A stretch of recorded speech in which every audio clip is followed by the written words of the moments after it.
ഈശോ മിശിഹായ്ക്ക് സ്തുതിയായിരിക്കട്ടെ. പ്രിയ സഹോദരങ്ങളെ, വത്തിക്കാൻ സെയിൻറ്റ് പീറ്റേഴ്സ് ബസിലിക്കയ്ക്ക് മുമ്പിൽ നിന്നാണ് ഞാൻ സംസാരിക്കുന്നത്. ഇന്നലെ നമ്മൾ കണ്ടതുപോലെ തന്നെ വലിയൊരു ജനത്തിരക്ക് ഇവിടെ ഇപ്പോഴുമുണ്ട്.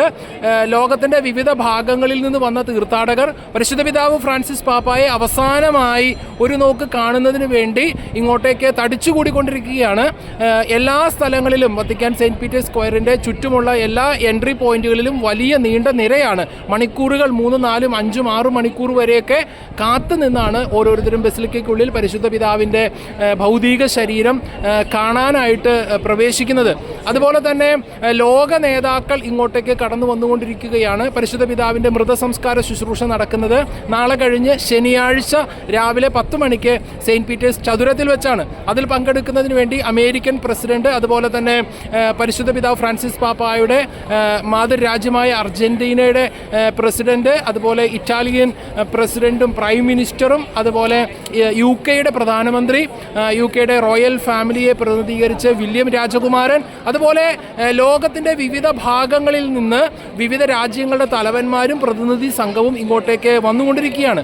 വലിയ സുരക്ഷയാണ് ഇറ്റാലിയൻ ഗവൺമെൻറ് റോമ നഗരത്തിനും അതുപോലെ വത്തിക്കാനും എല്ലാം ഒരുക്കിയിരിക്കുന്നത്. അതിനു മാത്രം ജനങ്ങൾ ഇങ്ങോട്ടേക്ക് ഈ പരിശുദ്ധ പിതാവിൻ്റെ മൃതസംസ്കാര ശുശ്രൂഷകൾ കാണാനായിട്ട് ഇങ്ങോട്ടേക്ക് എത്തും എന്നുള്ള പ്രതീക്ഷയിലാണ്. അതുപോലെ പ്രിയ സഹോദരങ്ങളെ, പരിശുദ്ധ പിതാവിൻ്റെ മൃതസംസ്കാരത്തിന് മുമ്പായുള്ള രണ്ടാമത്തെ കർദിനാളന്മാരുടെ സമ്മേളനം ഇന്നലെ നടക്കുകയുണ്ടായി. പരിശുദ്ധ പിതാവ് ഫ്രാൻസിസ് പാപ്പായുടെ മൃതസംസ്കാരവുമായി ബന്ധപ്പെട്ട ചില കാര്യങ്ങൾ ഇന്നലെ അതിനുശേഷം വത്തിക്കാൻ്റെ മാധ്യമ വിഭാഗം പ്രസിദ്ധപ്പെടുത്തുകയുണ്ടായി. പരിശുദ്ധ പിതാവ് ഫ്രാൻസിസ് പാപ്പായുടെ മൃതദേഹം അവസാനമായി ഒരു നോക്ക് കാണുന്നതിന് വേണ്ടി തടിച്ചുകൂടിയിരിക്കുന്നവർക്ക് വേണ്ടി ഇന്നലത്തേതുപോലെ തന്നെ ഇന്നും രാത്രി 12 മണി വരെ, പ്രാദേശിക സമയം രാത്രി 12 മണി വരെ മൃതശരീരം കാണുന്നതിന് വേണ്ടി വത്തിക്കാൻ സെയിൻറ്റ് പീറ്റേഴ്സ് ബസിലിക്ക തുറന്നു കിടക്കും. ആളുകൾക്ക് വന്ന് കാണാവുന്നതാണ്. എന്നാൽ വെള്ളിയാഴ്ച രാവിലെ 7 മണി മുതൽ വൈകുന്നേരം 7 മണി വരെ ആയിരിക്കും പൊതുദർശനം ഉണ്ടായിരിക്കുക. അതിനുശേഷം മൃതസംസ്കാര ശുശ്രൂഷയുടെ ഒരു പ്രധാന ഘട്ടം വത്തിക്കാൻ സെയിൻറ്റ് പീറ്റേഴ്സ് ബസിലിക്കയുടെ ഉള്ളിൽ വെച്ച് നടക്കും. 8 മണിക്കായിരിക്കും, വെള്ളിയാഴ്ച രാത്രി 8 മണിക്കായിരിക്കും കർദിനാൾമാരുടെ കമർലങ്കോ ആയിരിക്കുന്ന കർദിനാൾ കെവിൻ ഫാരലിൻ്റെ മുഖ്യ കാർമ്മികത്വത്തിൽ കർദിനാളന്മാരും മറ്റ് മെത്രാപ്പൊലീത്തമാരും എല്ലാം ചേർന്ന് ആ ഒരു പ്രധാന ഭാഗം നടത്താൻ പോകുന്നത്. ആ പ്രസ്തുത തിരുക്കർമ്മത്തിൻ്റെ ഇടയിൽ വെച്ച് പരിശുദ്ധ പിതാവിൻ്റെ മൃതശരീരമടങ്ങുന്ന പേടകം അടച്ച് മുദ്ര വെക്കപ്പെടും. പിന്നീട് അത് തുറന്ന് കാണുന്നതിന് അവസരമുണ്ടായിരിക്കുകയില്ല. ശനിയാഴ്ച രാവിലെ 10 മണിക്ക് ഉള്ള പരിശുദ്ധ കുർബാനയും വിടവാങ്ങൽ ശുശ്രൂഷയോടെയുമാണ് മൃതസംസ്കാര ശുശ്രൂഷകൾ അവസാനിക്കുന്നത്.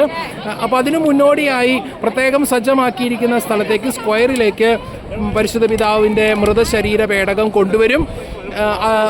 ഇവിടെ തന്നെ ബസിലിക്കയുടെ മുമ്പിൽ പ്രത്യേകം സജ്ജമാക്കിയിരിക്കുന്ന അൾത്താരയിലാണ് ലോകത്തിൻ്റെ വിവിധ ഭാഗങ്ങളിൽ നിന്ന് വരുന്ന പത്രിയാർക്കീസുമാർ, മെത്രാപ്പൊലീത്തമാർ, മെത്രാന്മാർ, മറ്റു പുരോഹിതന്മാർ ഇവരെല്ലാവരും ചേർന്ന് അർപ്പിക്കുന്ന സമൂഹ ബലിയോടെ പരിശുദ്ധ പിതാവിൻ്റെ മൃതസംസ്കാര ശുശ്രൂഷകൾ ഇവിടെ നടക്കുക.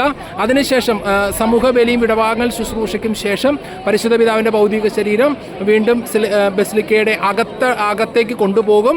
അവിടെ നിന്ന് മരിയ മജോരെ ബസിലിക്കയിലേക്ക് മൃതദേഹം കൊണ്ടുപോവുകയും അവിടെ കബറടക്കുകയും ചെയ്യും. അതാണ് ഏറ്റവും പുതിയതായി ഇവിടെ നിന്ന് ലഭിക്കുന്ന വിവരം. വത്തിക്കാൻ സെയിൻറ്റ് പീറ്റേഴ്സ് ബസിലിക്കയിൽ നിന്ന് ബ്രദർ ജോ ബെൻ എലോഹിം.